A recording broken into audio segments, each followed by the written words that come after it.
We have the largest fishing fleets to date, exploring the world's oceans unlike ever before. Is there bycatch, the catches they can't profit off of, the reason we don't have our mythical krakens and sea serpents today?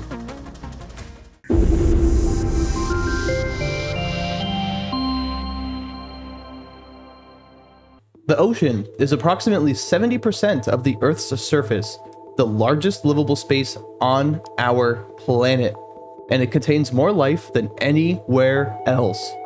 It's estimated that the ocean actually holds 80% of Earth's life, where deep sea areas even rival rainforests once it comes to biodiversity. Specific marine hotspots, like the Coral Triangle, are often compared directly to the Amazon rainforest itself when it comes to species richness. The fact that our oceans are as large as they are, with as much biodiversity as we may expect from such large regions, how haven't we found more proof for mythical sea creatures? How are they not out there? According to the NOAA, the National Oceanic and Atmospheric Administration, NOAA, as of June 2025, 27.3% of the global seafloor had been mapped, and estimates show only 5% of oceans have been seen under detailed scientific study. It's safe to say our oceans have been barely seen, which may come as a surprise to many since we, to date, have the largest fishing fleets humanity has ever seen. Have they not seen anything interesting out there? No Kraken discoveries or sea serpents spotted? How? Just to give you guys an idea of how large our fleets have actually become, in 2022 alone, the world's fishing fleets were estimated to be at 4.9 million vessels, actually shrinking from a 5.3 million number in 2019. Asia hosts the world's largest fishing fleets, having 71% of the total, next being followed by Africa having 19%, then Latin America and the Caribbean having 5% of that total number. What I was wondering was how, with at one point having a 5.3 million boat vessel fleet, have there not been more oceanic discoveries and mysteries unraveled? How have we not found our sea serpent? Maybe the ocean is just too large, and perhaps the global fishing fleets are just fishing in the same spots of water over and over again, finding nothing new. Well, what's actually shocking is that it turns out 55% of the world's ocean surface actually shows evidence of industrial fishing activity, and they move. It's not always the same regions. They cover way more ground, ocean, than ever. A landmark science paper called Tracking the Global Footprint of Fisheries 2018 concluded that 55% of the ocean surface has had an active fishing boat, as we've discussed. But interestingly, it also mentions another estimated 20 to 30% on top of that may have additionally been fished, due to boats not being trackable in certain cases, being invisible to the study, having no footprint due to AIS signaling turned off, or the study itself missing the count of smaller vessels abound. It concludes that we may actually have an active number around 60 to 75%, maybe even more, of the ocean surface being fished. And this was a study done in 2018. What about now? So, with oceans being less than 5% studied, less than 27.3% being mapped, but with an estimated bare minimum of 55% coverage of fisheries and fishing fleets, what are we possibly missing with and from these fleets? What has been found or potentially found by our largest ocean fleets, and what is being lost to this date? The mystery I'm trying to get at here is how many discoveries are just being ignored or missed by global fisheries. Why wouldn't they report anything new? If you are watching this video, you're probably already familiar with old stories of ancient sea beasts that have roamed the seas hunting sailors. if you are a fan of mysteries in the deep, dark ocean, there's nothing more interesting than old sailor accounts and undiscovered mysteries of the deep. Seeing just the number of boats we have out there, isn't it a bit disappointing that we haven't found more than we have? Why? Let's think about this. Let's cover some of my favorite accounts on sea beast encounters. What did they see back then that we are perhaps seeing now that we are just not told about? My personal favorite accounts of rumored sea beasts would have to be the most credible ones. In 1861, the French corvette Alecton actually fought a Kraken. A named Navy military vessel and a named naval commander all lay witness to a gigantic squid, which they then opened fire upon. They pursued the beast near the Canary Islands, using both cannons and small arms to try to kill the creature. After many harpoon attempts, they only obtained a tail fragment. This being perhaps the cleanest account of a giant sea beast, maybe even a kraken, where it was battled, but it managed to escape. Even in World War I, a submarine was forced to surface due to a beast in the waters. This, of course, being the UB-85 sea monster story. Although being highly contested of a tale, accounts told tales of a submarine, the UB-85, being forced to surface and abandoned after flooding and water damage due to damage inflicted underwater by some unknown creature. Another account of a military vehicle vessel actually encountering and battling a beast. There are just so many accounts. We could speak about other stories, how the Daedalus in 1848, another naval vessel, ran into a giant sea serpent, or how the USS Stein in 1978 took physical damage to its sonar systems by some large cephalopod, receiving hook marks and giant scratches while out in the seas. All of this, and all of these items could be their own stories or videos that I will most likely make at some point. But the idea is that people have always been running into sea monsters or unknown creatures abound. There are so many more tales than this. The ocean has always been mysterious and scary. So many myths and legends in the deep waters. Now, in the modern age, and having over 4 million ships constantly out there fishing deeper than ever before. I mean, we must have found some of these beasts, right? If our modern fleets are finding anything, it would have to be their bycatch. And, according to NOAA, fishing operations sometimes result in bycatch, which is of non-target species. The key term here being non-target species. Bycatch is simply the items fishing boats fish up and pull off the floor of our oceans that they didn't intend to catch. In almost all cases, anything considered bycatch is simply thrown overboard or disposed of, considered trash. So, to wrap all this together, to answer our question on why we haven't seen or figured out more age-old mysteries in the ocean, this definition from NOAA on bycatch is very significant. Let's cover the most popular tactics these fishing boats take. Trawling is the most impactful and extremely common. This is when a fishing vessel pulls out a cone-shaped net to then have it dragged from either the ocean floor or in the ocean's midwaters area.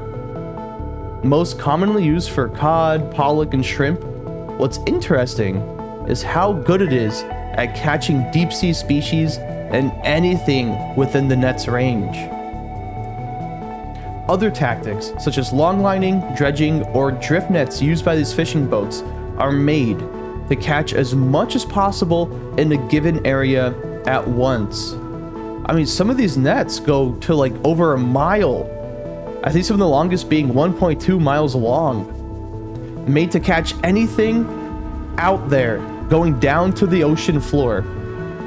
And we can most likely safely say that they have in fact captured more species of fish and marine life than we currently may have considered or ever seen.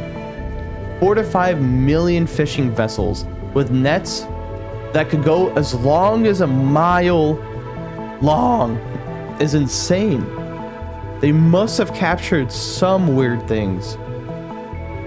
We most likely have caught gigantic squids that the Alecton had tried to capture back in the day, or have at least seen the giant sea serpents that the boats, such as the Daedalus, have claimed to have seen. So, where are they? The sad answer may be, they were considered bycatch, non-profitable or simply a non-target species, and discarded right then and there in the waters. Bycatch counts show, from estimates coming from the FAO and other scientific reviews, to be about 10% of total catch mass. Once their nets are pulled in and organized, about 10% of the catch are non-target species. This varies greatly per fishery and net. Trawl fisheries, having the largest bycatch normally, actively see a 50% bycatch ratio. Even in some shrimp trawl fisheries, 80% is considered bycatch. And all of that after getting perhaps thousands of pounds of marine life onto the vessel. Sometimes up to 80% of it is simply thrown back into the water or discarded without a second thought. All of it simply being trash. In studies conducted by the FAO and many other scientific groups, in their assessments of global marine fishery discards, they estimate that 9.1 million tons of discard occurs every year, at least. 46% of that being bottom trawls. Trawling, one of the techniques we talked about, typically contains 50 to 80% of bycatch depending on fishery, as mentioned. So, that is a lot of biomass just being discarded and trashed. I am willing to bet that perhaps a few of those tons were in fact a sea serpent or a kraken. I mean, what are the chances they weren't? With profit being the number one focus and the target catch being all that's needed, the fishing boats typically want less oversight, not more. All of these things together, why wouldn't they discard strange looking or literally anything that isn't their profit target? This is greatly unfortunate, as the FAO itself has said. Discarded catch, bycatch, represents a significant, largely unquantified source of fishing mortality with unknown consequences for marine biodiversity. So what I'm trying to say, with all these random stats and facts and stories, is that we know people have seen crazy things out there in the waters. And now that we're fishing our oceans as much as we are today, perhaps our mystical beasts and ocean mysteries may have been part of that largely unquantified source of fishing mortality. Uncovering decades-old mysteries of our oceans being one of the many consequences here. With overfishing destroying ocean ecosystems and global fishing fleets focusing on profit off target species, they don't want to catch, they don't want to keep everything. A rare and mystical, perhaps very real, ocean monsters may have simply died off or were killed without the general populace ever knowing, just being labeled as bycatch and thrown back into the ocean as trash. Edward O. Wilson, one of the world's foremost experts on ants and a leading voice on biodiversity conservation, often studied topics such as global biodiversity loss, taxonomy being underfunded, and general studies of tropical and deep sea ecosystems. I mean, he had it pretty spot on. The worst thing that can happen to a species is not extinction, but extinction before discovery. Bycatch is clearly our largest enemy when it comes to newly discovered oceanic species. when it comes to general marine biodiversity discovery. You might be thinking at this point, it's not like fisheries just don't record any data on catches, right? Well, the real enemy here, the reason why we lose marine discoveries, is the bycatch data gap. That is the real enemy. Low observer coverage is perhaps the largest reason new items may be missed on fishing trips. Most trips have no dedicated person, no human observer, as typically they're all there to work. They're there to fish and process their target catch, not any non-target, not their bycatch. And so, fleets can typically operate with a 5% or lower observer coverage count. Sometimes there are dedicated observers in these fishing fleets, but as previous studies and others show, only about 1 to 5% do. There's only 1 to 5% coverage of catches being made by a observer, not there just to profit by the fishing. Observer coverage sufficiency papers within fishery journals perhaps covers it best, but there's a lot of technical paperwork from the FAO and others covering how much is really missed from these fishing fleets. Simply put, observer programs are not designed to detect rare events, and most of the time, they're not even implemented or there to begin with. So when we even have our 1 to 5% observability of the catch in a fishing fleet, there's even lower chance that they even record a rare catch, perhaps the sea serpent or the Kraken. Bycatch also results in a taxonomic resolution gap. Bycatch is typically logged as miscellaneous fish, other sharks, unidentified invertebrate, or discarded fauna. These generalizations would potentially and often do cover up rare species discovery events. When a new groundbreaking find is discovered, it may just be labeled as miscellaneous fish and thrown out. This is such a big problem, it was even coined the taxonomic blindness problem. It was even classified. And so, besides these data gaps and mislabels, there are many other issues.